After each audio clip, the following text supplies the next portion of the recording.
here, you guys decide where you guys want to be.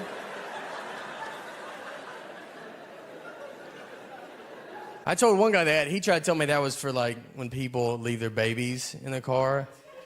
Like, you know, like when you go out and you're like, I cannot remember if I brought my baby today. And I don't want to walk all the way back and check. Like, what if it's not there? If it's not there, I'm going to look like a jackass in front of my friends. I wish I could check secretly without everybody knowing. Here's my method for if someone's going to hide in my car and kill me. It's a huge fear of mine. So what I do is right when I start my car, I have Journey, Don't Stop Believing, in my CD player. So right when I start it, it's right on the Don't Stop Believing part, because that's a great song. Like, you could commit a murder to that song. That is that good of a song. That guy would want to, and then he would, like, just be furious. He'd just get up and be like, look, that's a really good tune, all right? You got me. And then he'd climb up front with you, and you become friends. And that's just a neat story. How do you know Dennis? Dennis, he was a murderer. Turns out, pretty big Journey fan. Actually a good guy. Good guy. Once you get to know him. He's good. He's a good guy. Thank you. We took a trip to Florida, to Fort Lauderdale. And her and our daughter are flying from Nashville, where we live. And I'm flying from Detroit. We're meeting at Fort Lauderdale's airport. I have to find them when they land. So I called her because I was about to take off, and I was like, all right, what time do you guys leave? She goes, noon. And it was 11:30, and they're still at home. I was like, Laura, I don't know if you even know what an airport is. But if that plane was in our driveway, I don't think you could make it.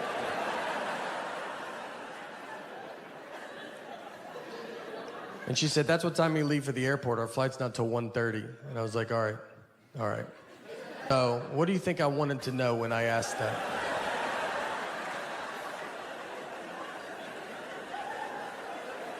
Is that what you thought the best time you could give me was a time that means nothing to nobody?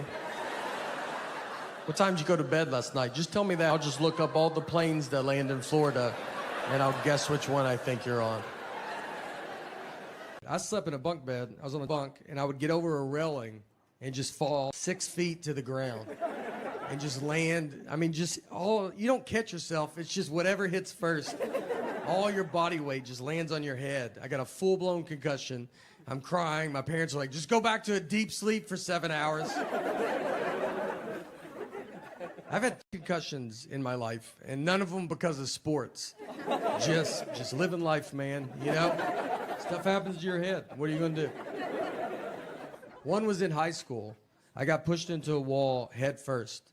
It took them 3 class periods to figure out I had a concussion. That's how much I was bringing to the table. I mean, 2 teachers didn't even notice. And the third one was like, he wasn't forward. And that's when I realized he's one of the better facer forwards I've ever had. So I knew. My biggest concussion was when I was 12 years old. I fell down. I grew up in Old Hickory, Tennessee, and we used to climb down this cliff into Old Hickory Lake, and we'd done it a ton of times. And so one day I slip and fall. So my friend that I'm with, he goes and gets my mom. They were fishing in a boat down in the lake, and so he sees me and he gets me into the boat. And he takes me over to some stairs, which he had to be like, why didn't he just use these stairs? I mean, they were right next to that cliff. Like, it didn't even make sense. There was 2 guys at the bottom of the steps, and he goes, hey, this kid fell. Can you carry him up? So they carry me up, and my mom's in an ambulance in her pajamas. My dad, who I think everybody knows now is a magician, and he's doing a show in a full tuxedo. So when they get to the hospital, the doctor starts talking to my parents. I mean, my mom looks homeless. My dad's in a tuxedo. It looks like they're divorced and someone's not paying child support. So we have never known who was in the boat or the guys that carried me up those stairs. We've never known who it was. And we always wanted to thank them. I mean, those guys truly saved my life. And we could just never find out who it was. So we've never known. So I tell you that to tell you, last year, my dad he's doing a show. He does these magic shows in prisons. So he's doing a show in a prison. And during the show, one of the inmates just stands up and says, I know your son, which is probably not the best place as a father to hear that. Just like, I know your boy. He keeps his mouth shut. He's good people. So my dad, he goes, hey, he's like, all right. He goes, how do you know my son? And he was one of the guys that carried me up those stairs that day. I mean, I promise, I was 12 years old, and we've never known who carried me up those stairs. And it was him and his brother. And then his brother saw me on the Tonight Show and was like, that's that kid that we carried up those stairs that day. So pretty crazy. And so since then, I've been actually bringing him out to shows. Bringing him out tonight. And no, he's not here. He's in prison. But yeah. Sorry. Yeah. Look, he would love to be here, trust me. I mean, yeah, he'd kill to be here, to be honest. But there's one day I'll get him.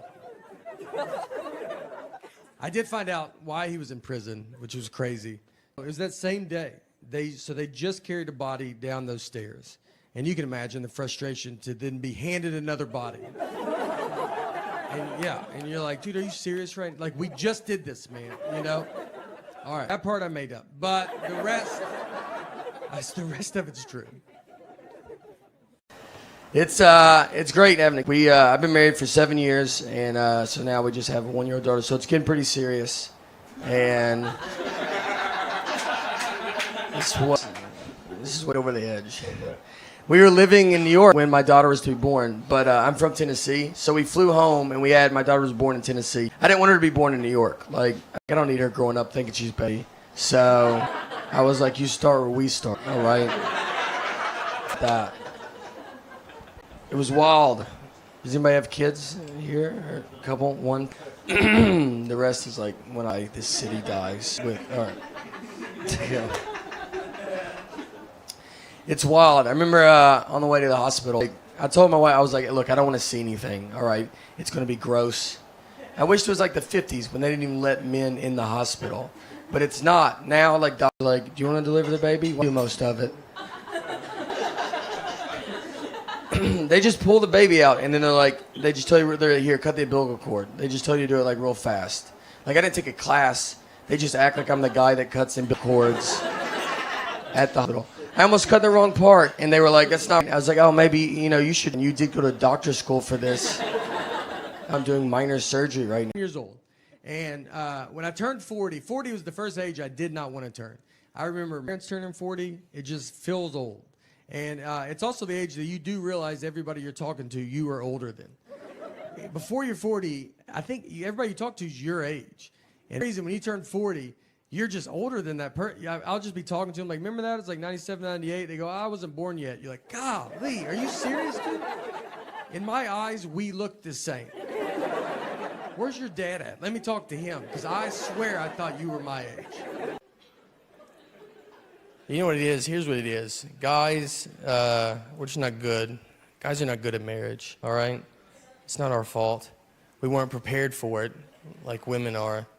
Your whole life is built just preparation for marriage. Look at every toy you played with. When you're a baby, they give you a baby doll. So they give you a baby when you're a baby. You don't even know you're alive yet, and they're like, look, I would probably start figuring this out. Like, this is where it's going. Then they give you Barbie and Ken. They live in a little house together, and that is where you learn how to make drama. You get...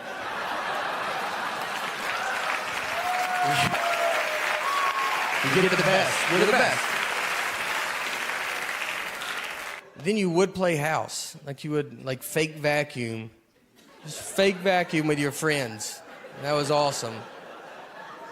And it's weird, because like when I see my vacuum now, I'm like, she is living her childhood dream. She's made it. As a guy, we don't have any of that. Like, what do we play? Fort? You got to keep everybody out of where you are, especially girls. The only toys we had were Transformers and Ninja Turtles. Those are not even real things. None of them had wives. They weren't married. I never played with my Ninja Turtles, and I had them going to fight Shredder. And then Michelangelo was like, hey, can y'all give me 2 seconds? My wife just showed up, and she looks furious about something. What do you want from me? And she's like, what are y'all doing? What April Skank doing here? You're like, listen, she's a reporter.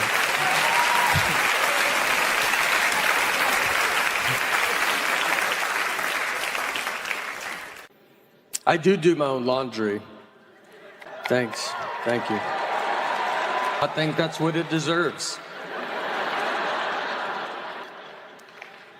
My mom did my dad's laundry, so I thought all wives do husbands' laundry.